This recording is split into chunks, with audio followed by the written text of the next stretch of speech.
কদিন আগে শবে বরাত চলে গেল, তথ্যও জানে না, বলল আমি মুসলিম লীগ তাই শবে বরাতের ছুটিতে, শবে বরাতের 2 দিন ছুটি দিয়েছি। I challenge this.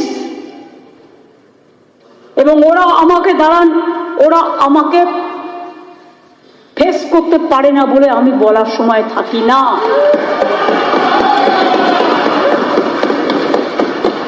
আর মমতা ব্যানার্জির ভয়টয় নেই, ভয়কে জয় করে এখানে দাঁড়িয়ে আছি। কত বুকের পাটা দেখি। ভুলে গেছিলেন শবে বরাতের পরের দিন রাজবংশী নেতা ঠাকুর পঞ্চানন বর্মার জন্মদিন? ছুটিটা তার জন্য ছিল, একদিন শবে বরাতের ছুটি আর একদিন পঞ্চানন বর্মার জন্য ছুটি। ছুটির ক্যালেন্ডারটা দেখবেন।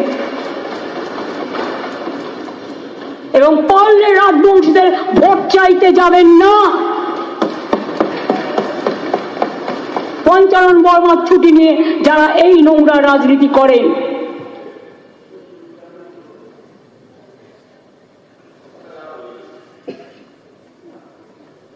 কি খারাপ হয়েছে সেটা আমি জানি না, সেটা বুঝবে পরের ইলেকশনে। সুতরাং পুজো পার্বণ আমাকে শিখিয়ে লাভ নেই। মহাকুম্ভ আমি নাইবা বললাম, ওটা এখন মৃত্যু কুম্ভ হয়ে গেছে, মৃত্যু কূপের মতো।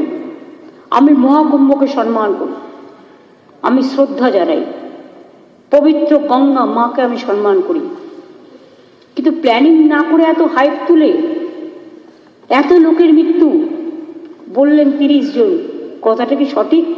কত ডেড বডি ভাসিয়ে দিয়েছেন নদীতে? কত হাজার হাজার, 8 বার আগুন লেগেছে। বড় লোক আর ভিআইপিদের জন্য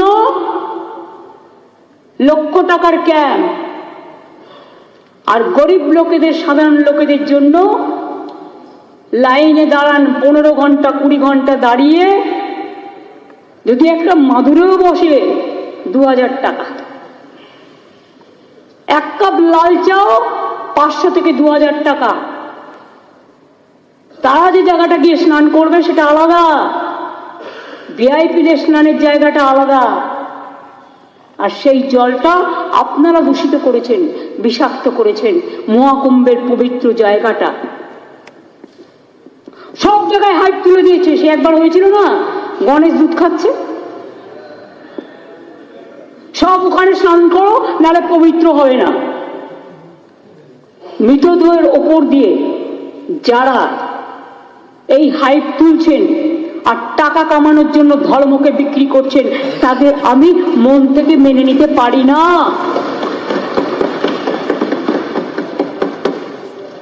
একটা বড় অনুষ্ঠানে স্ট্যাম্পেড হতেই পারে, কিন্তু তার জন্য প্ল্যানিং করতে হবে। কি প্ল্যানিং করেছিলেন আপনারা? মহাকুম্ভ শুরু হওয়ার দিন পর্যন্ত কোনো প্ল্যানিং হয়নি। ইভেন এখনো আমি দেখছি আসানসোল থেকে শুরু করে বিহারের লোক এনে ভরছেন, আসানসোলের লোক এনে ভরছেন, বিভিন্ন জায়গার লোক এনে ভরছেন, আর বলছেন চলো সব বিনা পয়সা করে দেবো, ফ্রিতে ট্রেন দিচ্ছেন। আপনি আগে দেখুন আপনার ক্যাপাসিটি আছে কিনা, কত লোক যেতে পারে, কত লোক একটা ট্রেনে যেতে পারে। আমরা তো ট্রেন ভাড়া করে 100 দিনের কাজে টাকা যখন পাচ্ছিল না, জব কার্ড হোল্ডাররা, গরিব মানুষগুলো টাকা বুক করে, টাকা দিয়ে ট্রেন বুক করা হয়েছিল। করা যায়? আমি রেল মিনিস্টার ছিলাম, আমি চ্যালেঞ্জ করে বলছি, আপনারা টাকা নিয়েও পরে টাকা ফেরত দিয়ে বললেন দেয়া যাবে না। তাহলে ফ্রি ট্রেন কাকে দিচ্ছেন? Saffron, saffron colour.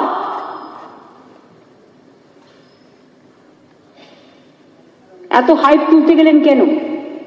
এইসব সিরিয়াস প্রোগ্রামে এত হাইপ তুলতে নেই। ফার্স্ট দেখতে হয় ক্যাপাসিটি আছে কিনা, প্ল্যানিংটা ভালো করে করতে হয়। রেলের স্ট্যাম্পেডেও তো অনেক মানুষ মারা গেছে, অনেকে আহত হয়েছেন, কিন্তু তা সত্ত্বেও আমরা খুব সফট লাইনে বলেছি। তার কারণ ইনসিডেন্ট বা অ্যাক্সিডেন্ট যে কোনো জায়গায় ঘটতে পারে, সেটা নিয়ে আমরা নোংরা রাজনীতি করি না।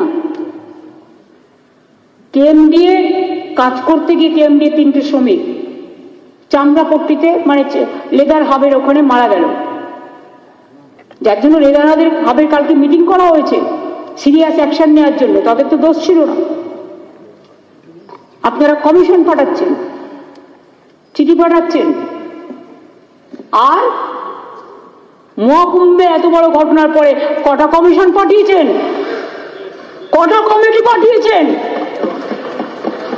এমনকি আমার রাজ্যে যারা ফিরে এসছেন একটা ডেথ সার্টিফিকেটও দেননি, পোস্টমর্টমও করেননি,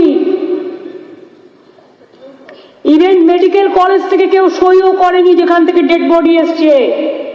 শুধুমাত্র যাকে হ্যান্ড ওভার করেছে তাকে সই করিয়ে দিয়েছে। আমি দেখেছি কাগজটা।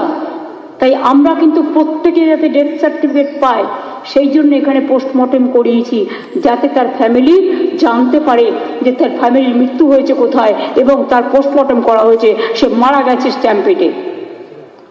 এরপরে তো বলবেন হার্ট অ্যাটাকে মারা গেছে, নিয়ে কম্পেনসেশন তো ঘোষণা করেই খালাস। যদি ডেথ সার্টিফিকেট না থাকে, যদি পোস্টমর্টম না করেন, তো কোথার থেকে সে দাবি করবে? তার আইনের হাতটাও তো শক্তিশালী করতে হবে। করেননি তো, এইটুকু কাজও করতে পারেননি।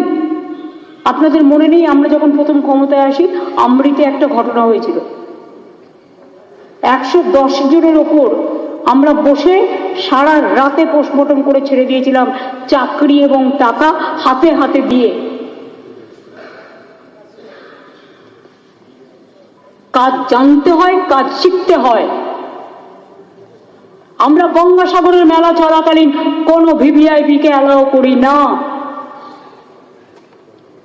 গঙ্গাসাগর মেলার আমি যে পরিদর্শন করি, আমাদের তার 6 মাস আগে থেকে মিটিং হয় এবং আমরা যাদের দায়িত্ব দিই 4-5 জন মিনিস্টার, অন্যান্যরা এমএলএ এবং অ্যাডমিনিস্ট্রেটিভ অফিসার, তারা 4-5 দিন আগে থেকে ওখানে চলে যায় এবং সবাই ফিরে যাওয়ার পরে তারা ফিরে আসে।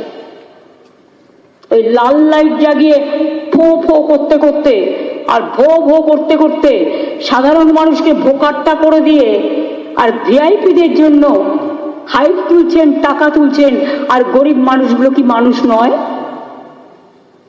হিন্দু ধর্মের কথা যারা বলেন গর্ববোধ করেন, আমিও গর্ববোধ করি আমি হিন্দু ধর্মের লোক, কিন্তু আমি সর্বধর্মের লোক, এটা নিয়ে আমি বেশি গর্ববোধ করি। কিন্তু আপনারা আমাকে বলুন, আমার বাড়িতে রোজই পুজো হয়, আমি 3 বার করে পুজো করি, আপনাকে এসে কি বলবো নাকি? ধর্ম যার যার হৃদয়ের ব্যাপার, ধর্মটাকে বিক্রি করে খাওয়ার জায়গা নয়। আপনারা ধর্ম বিক্রি করে দেশটাকে ভাগ করেন, দেশটাকে টুকরো করেন, আমরা করি না।